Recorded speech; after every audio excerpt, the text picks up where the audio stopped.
Conrado. Você que sabe. Conrado Então em é o Cairo, seguinte, vamos olha lá. que chique que esse programa chegou neste patamar que a gente pode chamar um correspondente diretamente do Você Egito, vê, rapaz. que vocês já conhecem, que é o Fernando Conrado. Conrado! Como vão os senhores aí, tudo bem? Pô, tá com uma qualidade Áudio bom, boa, hein? hein? Qualidade boa. Indiana Jones. Eu faço sempre o meu melhor pra vocês, né, cara? Fiz toda uma infraestrutura aqui pra gente estar bonito, cenário legal, áudio bom, vídeo bom. Muito bem. Tô à disposição dos senhores aí. Eu sei que você está com um curso muito bom da Escola de Frankfurt. Eu vou lá fuçar, evidentemente não comprei.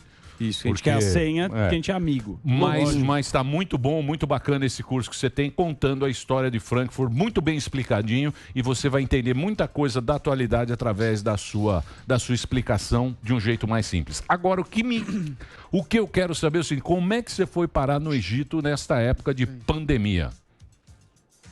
Tá, primeira coisa então, senhores, boa tarde a todos. Eu venho aqui para o Egito exatamente para gravar as minhas aulas que eu faço no curso Corações e Almas, que eu tenho, no qual esse curso é a Escola de Frankfurt. Emílio, tu não precisa nem pagar, cara, ele é gratuito. Para quem faz parte lá do Corações e Almas, que é o meu curso de desenvolvimento pessoal para as pessoas, de crescimento cultural, tu entra lá, faz parte, uma assinatura, R$ 39,00, e tu tem acesso a todo esse conhecimento.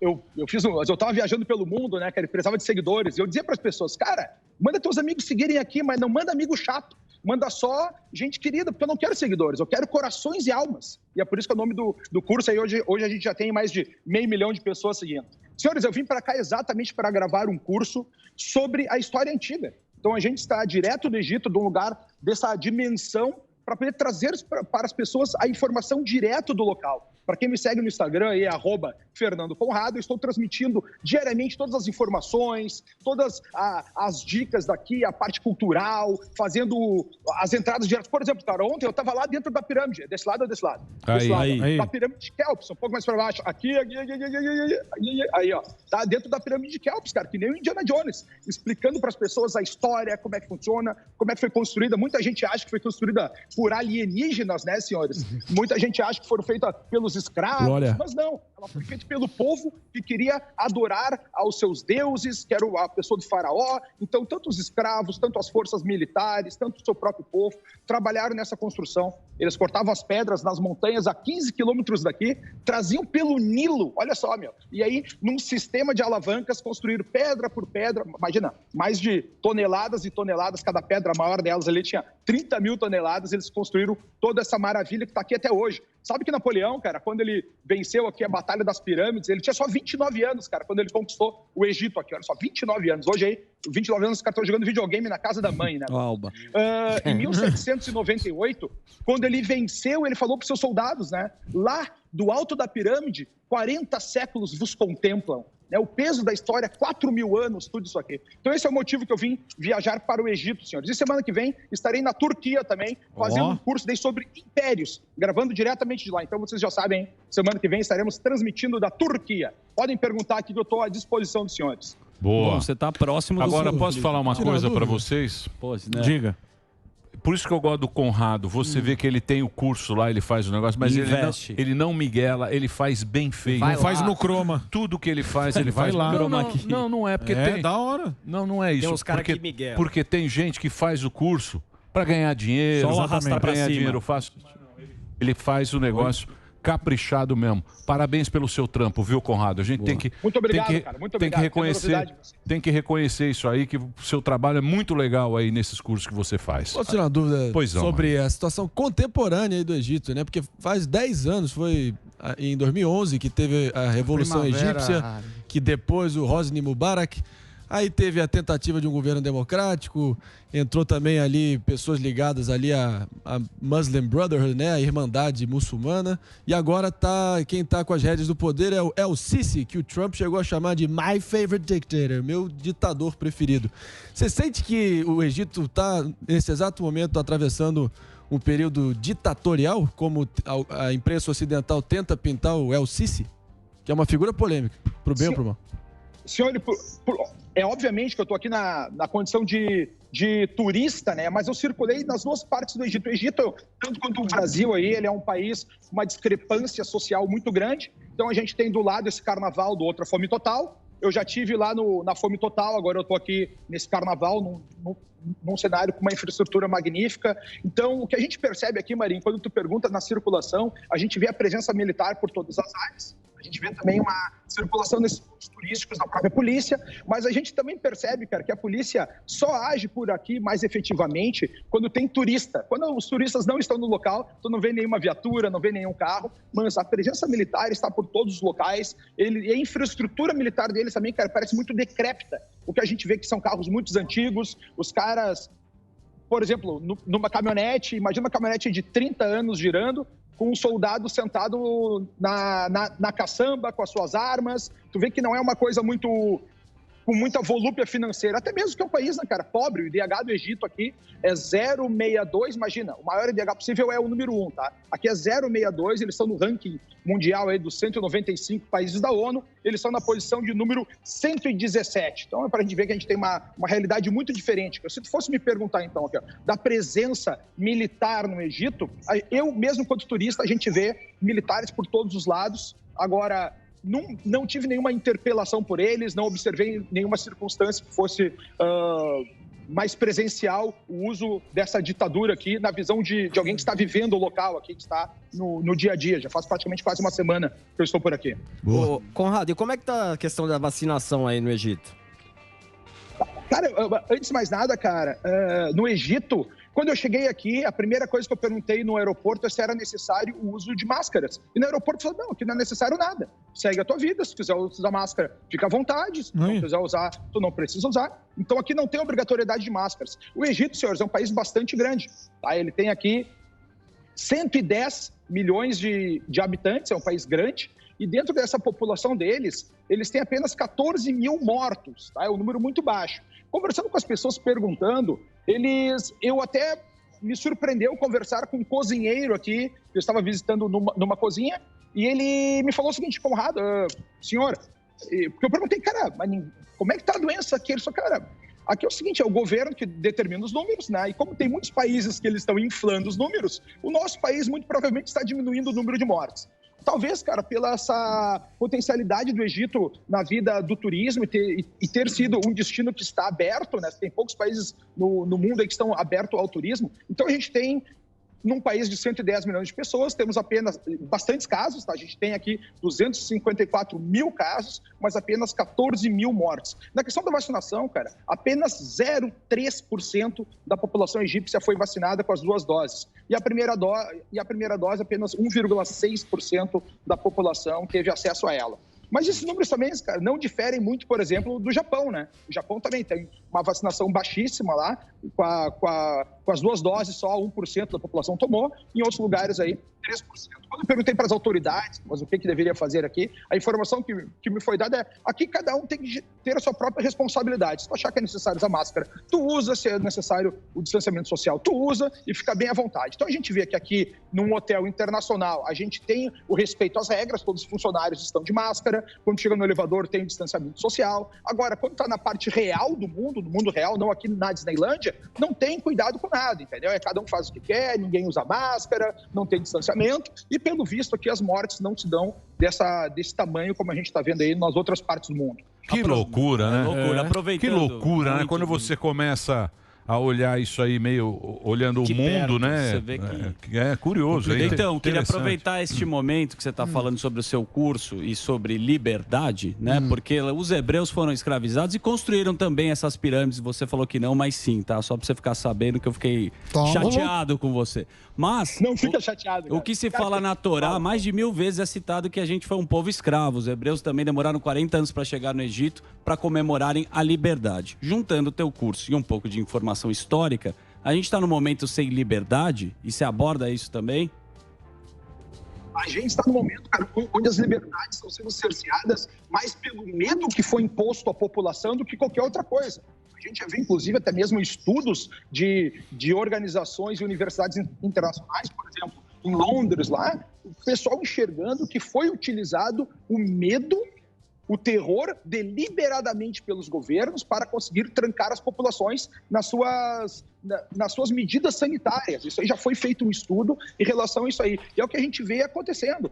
Tu Tu sabes que o grande ataque do inimigo não é nem tu atacar a sua força, mas é atacar a sua esperança, né? De modo que as pessoas fiquem cerceadas, não tenham os seus sonhos. Por exemplo, eu vi vocês comentando, o Conrado foi viajar numa época dessas, que loucura. Senhores, mas esse é o mundo real. Eu vim aqui exatamente para mostrar para vocês como o mundo funciona diferente em outros lugares, como a gente tem realidades diferentes num país onde o medo não foi colocado como estratégia do trancamento de pessoas. A gente tem realidades diferentes. Eu acho muito importante ter pessoas que se arrisquem, né, a própria pele para nós irmos de lugar em lugar e saber o que está realmente acontecendo pelo mundo. Ao meu ver, e aí, ok, essa aqui é uma visão geral, tá? Mas no Brasil a gente viu coisa pior.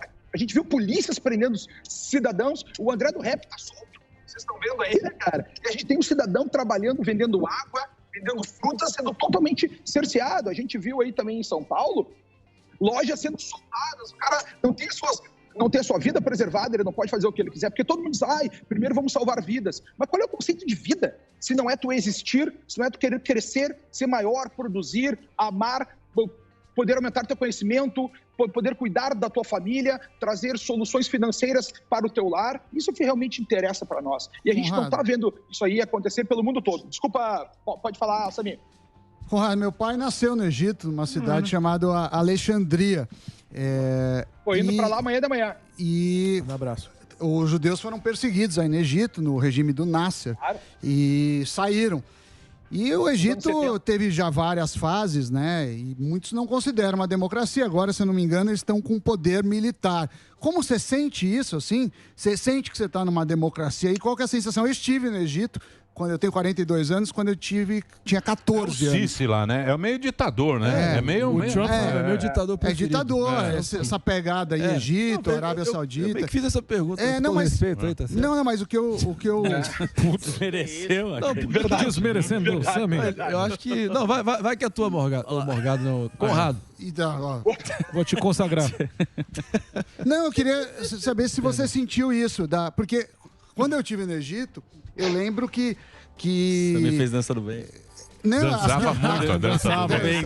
Fazia as 8 invertidas. Dança do bem. Você não imagina. O clone. Não, mas eu lembro que as crianças... É muito opressivo o sistema, assim, contra os pobres, né? Nos hotéis não, nos lugares turísticos não. Você chegou a ver alguma cena mais chocante, mais forte?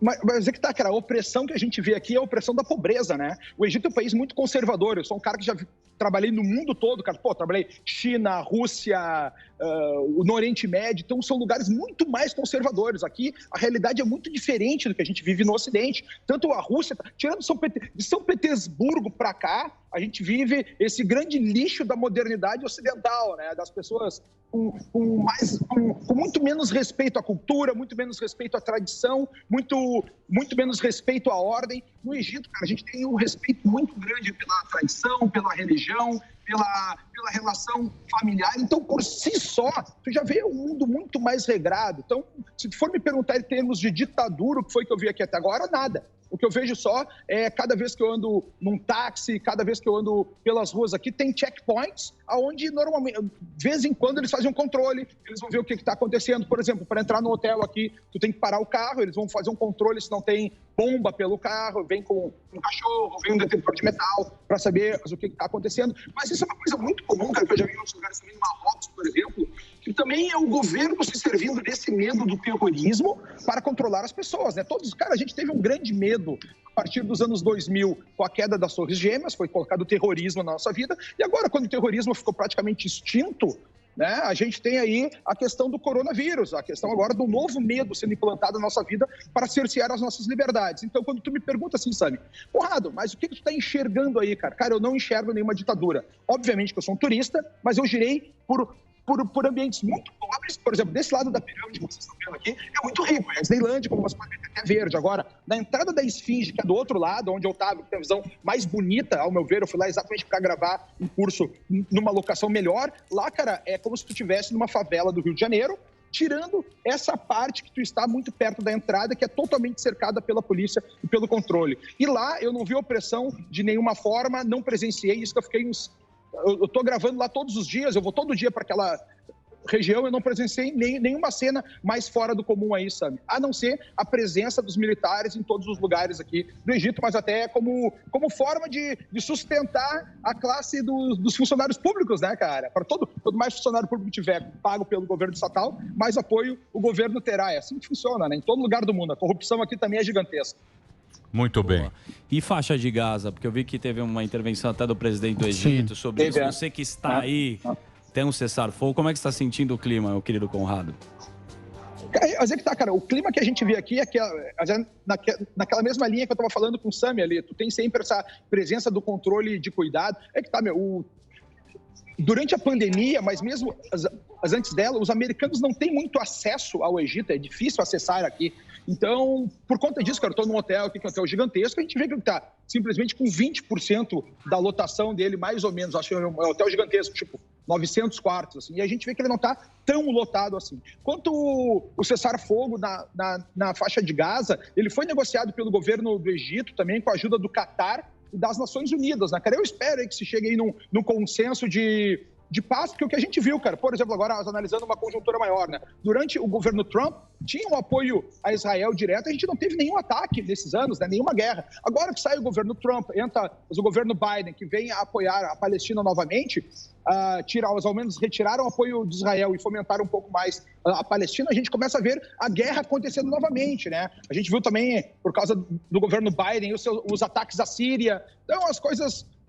Quem era chamado do governo mais aguerrido, mais belicoso, que seria o governo Trump, e foi trocado por um governo mais pacífico. Ao contrário, o governo mais pacífico está fazendo mais guerra aí pelo mundo. O que a gente está vendo acontecendo, a inversão. O discurso é um e a realidade é outro. Muito bem. Eu gostaria de fazer uma pergunta para você também, para as pessoas inteligentes, para os experts, porque um burro sempre pergunta para um cara que sabe mais. Eu fiz essa pergunta para o Instituto Samidana. Eu sou burro também, não consegui responder. Ninguém me respondeu. Ninguém me respondeu. Samidana não me respondeu, ontem a Ana Paula não me respondeu. É a respeito de algo que foi levantado aqui pelo Paulinho, pelo nosso querido Paulinho Figueiredo, na outra semana. E ontem à noite eu posso te garantir, agora virou quase consenso lá nos Estados Unidos. Hein? Calma, deixa eu fazer a pergunta aqui. Deixa eu fazer a pergunta aqui, senão eu me perco no raciocínio. É o seguinte, meu querido Conradinho. O Paulinho, há 2 semanas atrás, ele contou aqui pra gente a história do tal do vírus. O vírus do chinês. Sim. É onde tudo começou. Depois nós tivemos a OMS, foi lá, mas foi mais ou menos que eles foram lá, olhar tal e não sei o quê. E agora chegou-se à conclusão, saiu no New York Times. The Wall Street Journal. A gente trouxe ontem a reportagem. Mídia pica. Mídia pica. Não é tiozão do WhatsApp. Então, beleza. Então todo mundo concorda com isso aí, não tem conversa. 3 caras ficaram em outubro. Novembro, acho. Outubro, novembro, não sei. Novembro. 2019. Trabalhavam no instituto. Isso, trabalhavam nesse instituto, que ele falou que era um instituto que estudava o Covid, os caras ficaram doentes, foram para lá. Isso em novembro, dezembro, janeiro, fevereiro, tivemos carnaval aqui. Total. Veio Calcinha, falou, não, tranquilo, tá. Todo mundo, o mundo inteiro veio para cá. A brasileirada foi tudo para a Europa. Micareta solta. Brasileira vou para Milão. Chiclete com banana. Eu não gosto do carnaval, vou para Milão. Molejo. Os caras vieram para cá, carnaval, aquele negócio, aquela loucura toda. Pá, estourou a pandemia. É isso. Aí eu te pergunto. Na China hoje, a gente está vivendo aqui o terrorismo da cepa de Manaus, da cepa sul-africana, da Índia, da cepa andina. Agora é a cepa indiana e a gente não sai disso. Na China não chegou nenhuma cepa. Não tem. Mas aí, cara... Na China não tem nada. E aí, bicho? Na China eu tenho muitas respostas para te dar. Então, é uma coisa que eu não consigo... Eu não sou de conspiração, que o cara fez o vírus para atacar no mundo. Eu não sou disso. Mas deve ter acontecido algum acidente ou alguma coisa que a gente devia ter ficado... Devia saber antes, né, meu? Devia saber antes esse negócio. E aí, você me explica isso ou não? Por que não tem nada na China? Te explica um monte de coisa, né, cara? Primeiramente, a China, em primeiro lugar, a gente não pode acreditar nos números chineses. Né? A gente não pode acreditar, porque a China também é um lugar que eles determinam os números como eles bem quiserem. Então, não tem uma... Mas, óbvio, eu prefiro acreditar nos números que vem de uma democracia igual ao Reino Unido do que vem de uma China, por exemplo, ou vem de uma Cuba, né? Mas o que a gente vê e enxerga na China, cara, desde o ano passado eles estão fazendo festas raves. Com 5 mil pessoas, teve agora uma maratona na China com 25 mil pessoas correndo. A gente sabe também que, por mais que a OMS não tenha autorizado a vacinação, e vocês podem procurar, tudo que eu falo aqui é facilmente encontrado na internet, tá, senhores? A China está vacinando os seus militares desde junho do ano passado. A gente sabe que tem um controle muito mais restrito lá, até mesmo o Fauci, né, o Dr. Fauci, que é tido lá como o bambambam da virologia, que falou que não, porque o Trump sempre chamou de vírus chinês, né? Ele nunca chamou de outra coisa. Vírus chinês, vírus chinês, vírus chinês. E o Fauci, todos os democratas diziam que não, que isso era uma afronta do Trump à China, era uma afronta do Trump aos asiáticos, que era o preconceito dele. Agora, a notícia do Fauci, a última que tem, é que ele sempre defendeu que não era culpa da China isso aí e que não tinha vazado de um laboratório. Ele veio dizer, nesse exato momento, faz 12 horas, ele disse que, não, eu já não tenho mais certeza sobre as origens do vírus, talvez tenha saído mesmo de um laboratório, tenha vazado, porque o que a gente sabe, senhores, é exatamente isso. Né? O vírus vem da cidade de Wuhan, aquele mercado onde eles diziam que era um mercado onde vendiam aves e bichos, esse tipo de coisa, era um mercado de alimentação. O primeiro cara que ficou doente era namorado de uma menina que trabalhava no instituto.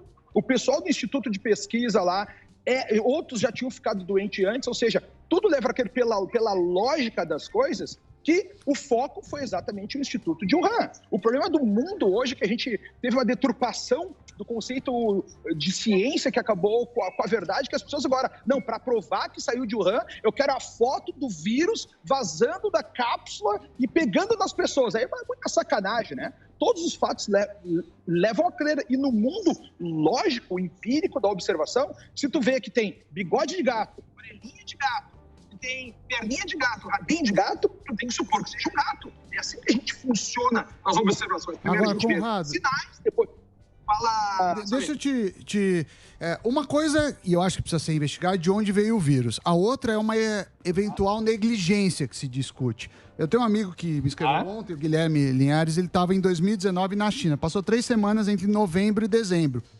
E ele falou que, na ocasião, ele estava lá. Os voos domésticos estavam proibidos, os voos domésticos, mas os internacionais não. Sim. Então, assim, isso vai ser investigado. Criaram vírus, vazou o vírus, de onde veio? Ok, mas do ponto que você sabe que tem um vírus, aí tem também uma esfera de negligência, não tem?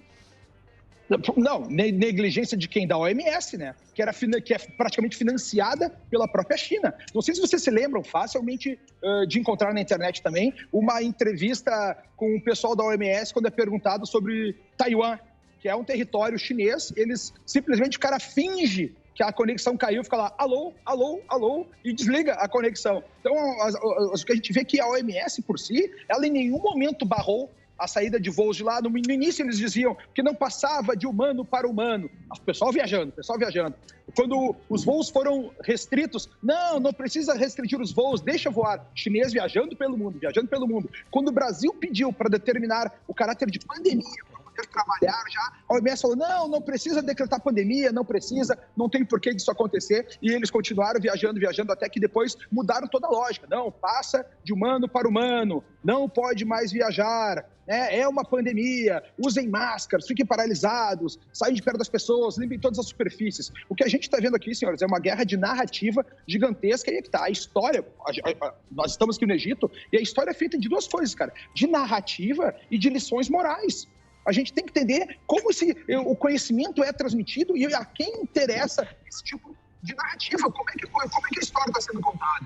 O que a gente está vendo aqui é uma grande incongruência dos fatos, das atitudes do governo chinês no controle da pandemia no seu estado, e a gente vê ao contrário, a OMS fazendo tudo que a China mandava não fazer, a pandemia sendo decretada no mundo todo, e depois, no segundo momento, a OMS dizendo o que disse, botando as restrições que a China já havia colocado, e a China totalmente aberta no seu território.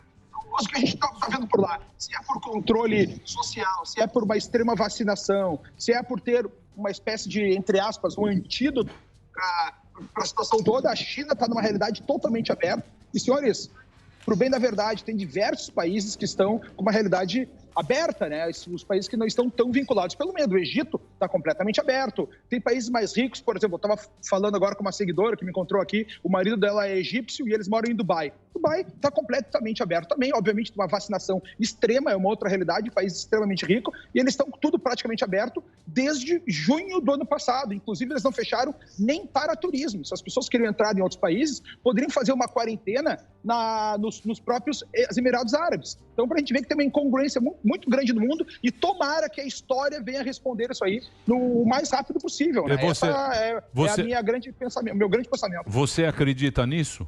Ou você acha que vão arregar para a China? Você acha que a União Europeia vai arregar? Mesmo os Estados Unidos agora vai dar uma arregada? O que você acha que vai ser? Como é que você acha que vai desdobrar essa história aí do vírus? Do como surgiu, da OMS, quanto ela foi negligente. Quem vai assumir o BO? Se o cara lá, como é que ele chama lá? O Biden tá comprometido até os dentes com a China, sei. pô. Não vai. O que você acha? O que você acha? Não vai. Cara, olha só, senhores, a China já venceu a guerra, né? No momento que a gente fica um ano parado, a gente tem todas as economias do mundo em declínio, só a China no superávit, porque a China está vendendo máscara para o mundo todo, a China está vendendo EPIs, os equipamentos de proteção individual para o mundo todo. A China teve durante a pandemia um superávit.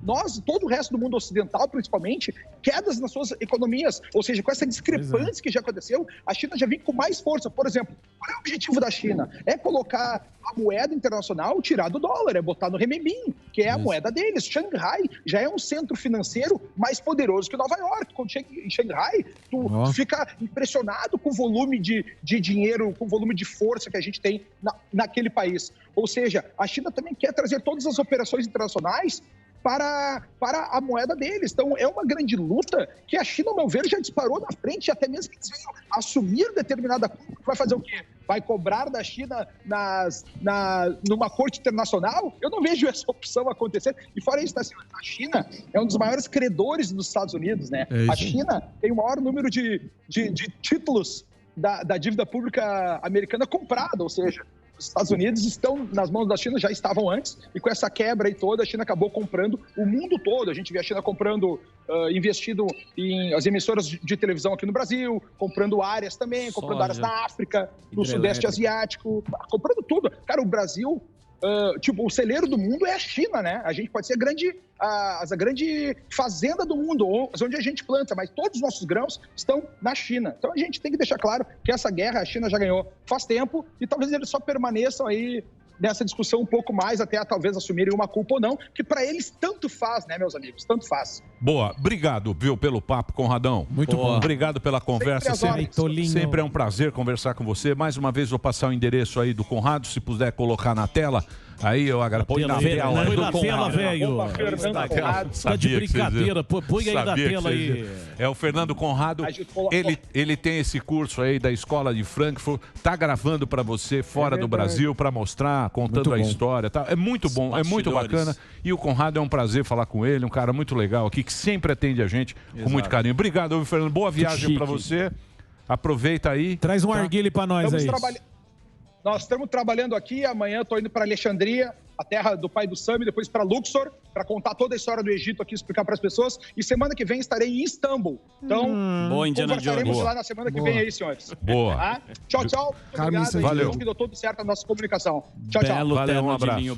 Trazer um narga para nós. Você vê o patamar. Terno de linho branco. Parece o Santos Dumont. Faltou o chapéu Panamá.